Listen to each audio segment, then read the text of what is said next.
Bob likes to climb out to the furthermost point of the harbor and watch the ship sail majestically into port.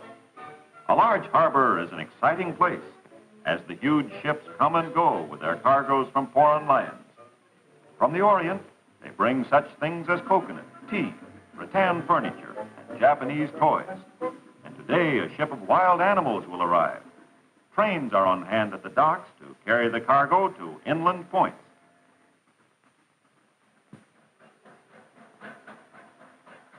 Here, a Matson Line boat is loading products from the Southwest for a shipment to Honolulu.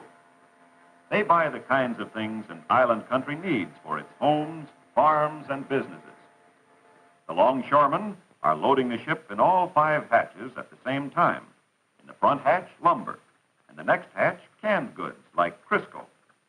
The hatches are the openings in the docks down which the cargo is loaded.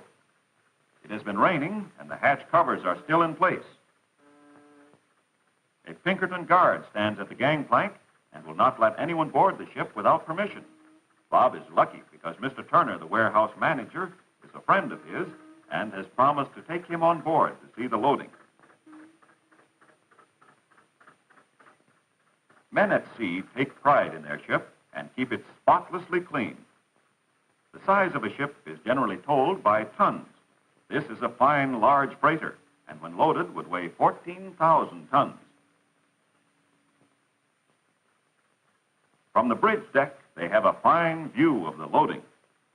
Until loading time, the cargo is stored in warehouses for protection against fire, theft, and bad weather. Small jitneys or lift trucks haul the loads from the warehouse and place them in front of the hatch where they are to be loaded. Mr. Turner explains to Bob that when a country can raise more crops or manufacture more products than it needs, it sends these things to other countries. When a country sends things to other countries, it is exporting. In return, it buys from the other countries the things those countries can produce best. Now it's lunchtime, and this shift of workmen stop to eat. Sometimes 3 different shifts of longshoremen work loading a single ship, and loading continues all night. This ship will return from Honolulu with a load of sugar and pineapple. Steamship companies hire Pinkerton guards to protect their ships and docks. Sometimes 10 or more men will be required to guard a ship that is loading valuable cargo.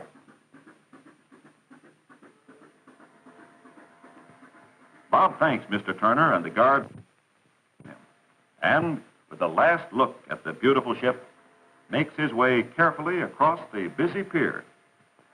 It is expensive for the steamship company to keep a freighter at dock, and so the loading is done as quickly as possible.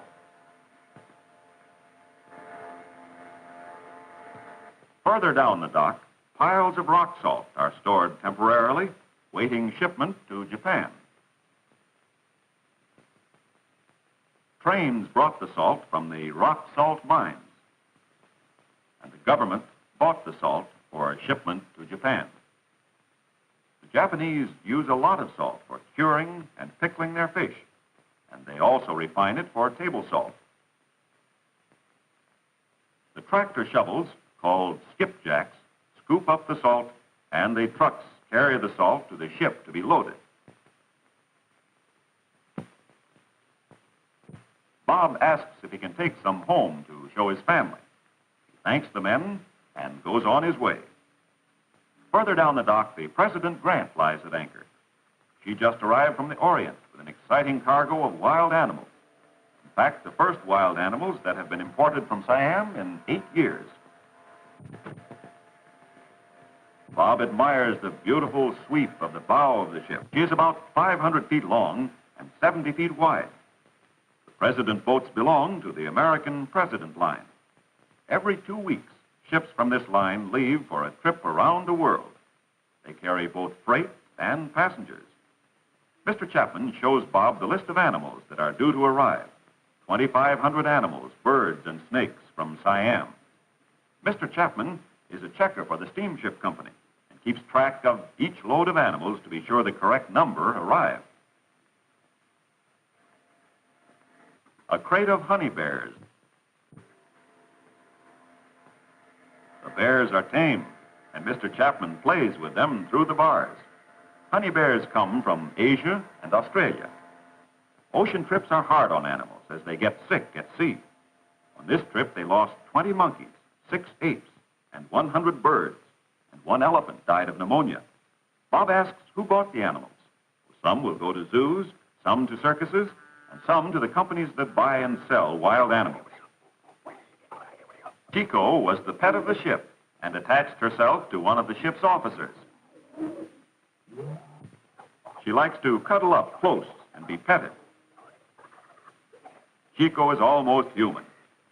She is used to hanging from the trees by her arms, but she also walks upright like a man. Here, Chico. My Bob would like to have a pet like Chico.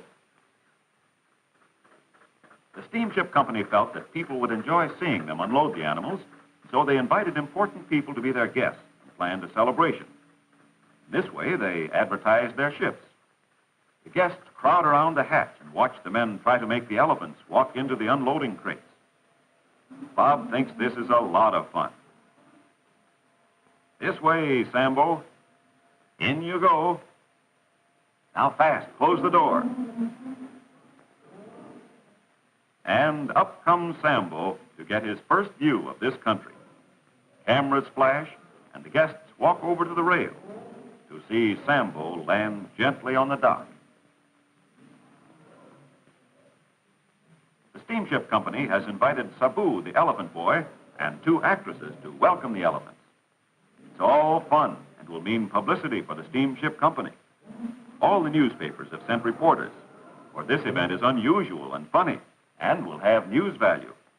These animals are valuable. In fact, this boatload of animals is worth $35,000. And now Timbuktu is coaxed into the stall. He isn't as nervous as Sambo, and up he comes.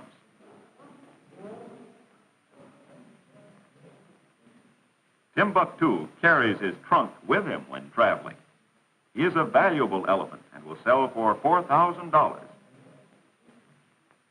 Timbuktu comes peacefully out of his stall to take a look at his new American friends. Why, it wasn't so bad after all. On the warehouse balcony, a class of school children watched the unloading. Their teacher thought this would be a valuable lesson on harbors and the handling of cargo. Another elephant, Jumbo, swings down in a net sack, and is he annoyed. Several men trained to care for animals were on the 2 weeks' voyage to help take care of them.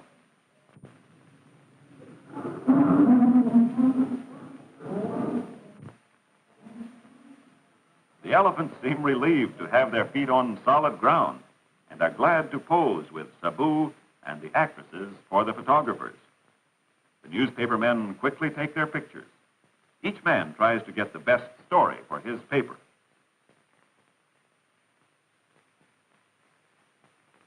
Bob is having the time of his life, but he also enjoys the everyday things that happen around the harbor. The fact that these freighters carry their cargo to and from the furthest corners of the world is exciting to Bob. President Grant will return to China with a load of cotton and other American products that China needs. The longshoremen unload the cotton onto the warehouse trucks or jitneys. In China, they will make the cotton into cloth sheets and clothes. American tourists may buy Chinese kimonos or dolls and bring them back to the United States.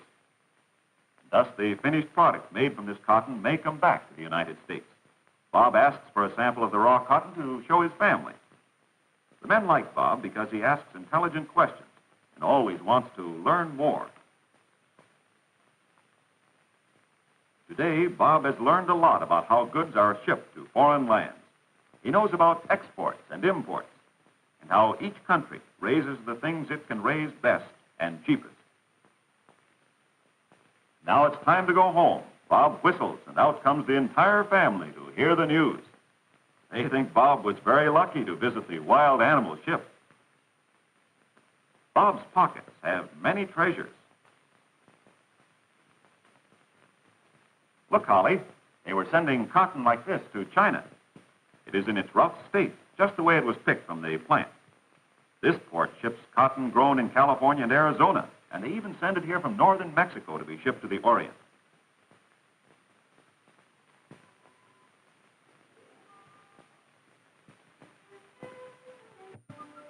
And look, Holly, I picked the salt up on the dock. It is rough like this before it goes through a plant and is refined for the table. Holly thinks everything Brother Bob does is just about right. Mother, the man said I could come again. May I go next Saturday? Well, goodbye, Bob. Happy memories of monkeys, bears, elephants, Chinese doll dresses, rice, and everything nice.